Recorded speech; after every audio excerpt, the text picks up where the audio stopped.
March 6, 2017. They clocked it, the head fire moving at 80 mile an hour. The Starbuck fire. If we'd been here to fight the fire, we'd been dead. The 283 fire. In a deal like that, you're not going to shut that fire down. The Selman fire. So I mean, it was just jumping quarter mile at a time. 4 states affected. It had covered 7 or 8 miles in about 20 minutes, and it was a boomer. Over 800,000 acres burned. There's just there's no words to even. I just don't have them. I don't know. The fires that raged across the western plains in March 2017 will not soon be forgotten.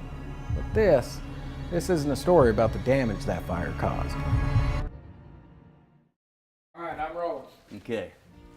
So I think too, I have to realize that you can tighten these things up on your end if I have yeah. Yeah, take a break.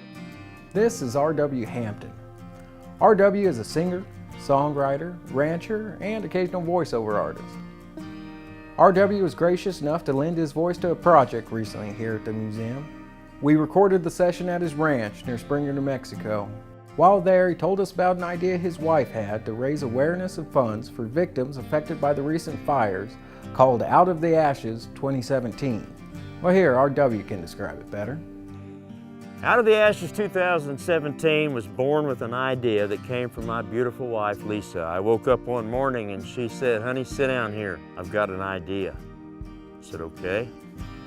When my wife comes up with an idea, you better take a deep seat because you're going for a ride.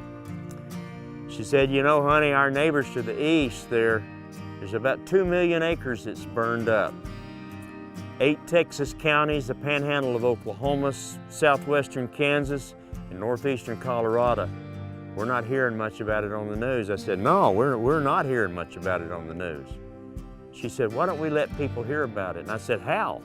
She said, "Why don't we go and see a bunch of these folks and talk to them, and then we're going to put together an online concert. It's never been done before, where people can sit at their homes and see all these different artists from where all these different artists are. And we're going to try to raise some money to help."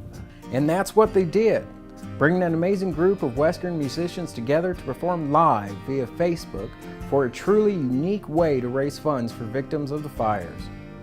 We also had the opportunity to go with R.W. to interview some of those victims. We met up with John Erickson, author of Hank the Cowdog. John had lost his home in the fire and in fact was wearing the same clothes he ran out of his house with. But John didn't tell us a story of defeat. He'd tell us a story we'd hear over and over again as we visited those affected by the fires. A story of hope and the generosity of others.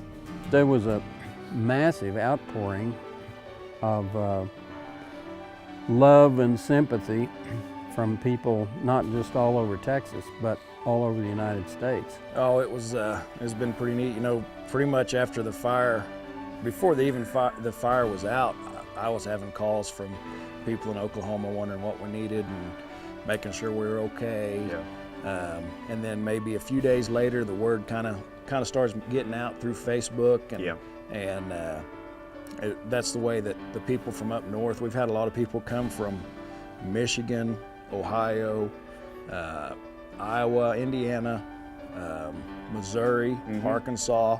Lots of hay, lots of supplies. They're just really helpful people. They just heard about it and they were ready to come help, and so they just come in convoys of trucks, sometimes 10, sometimes 50.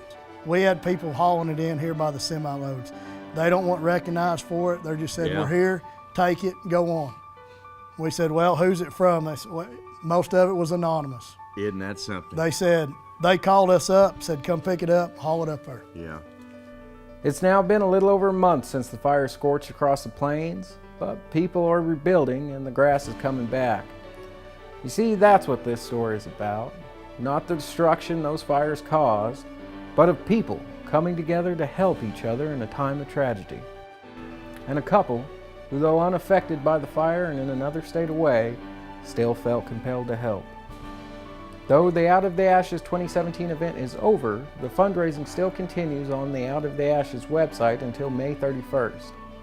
If you'd like to see the full interviews we did with R.W. for Out of the Ashes 2017, Please visit our YouTube channel linked in the description.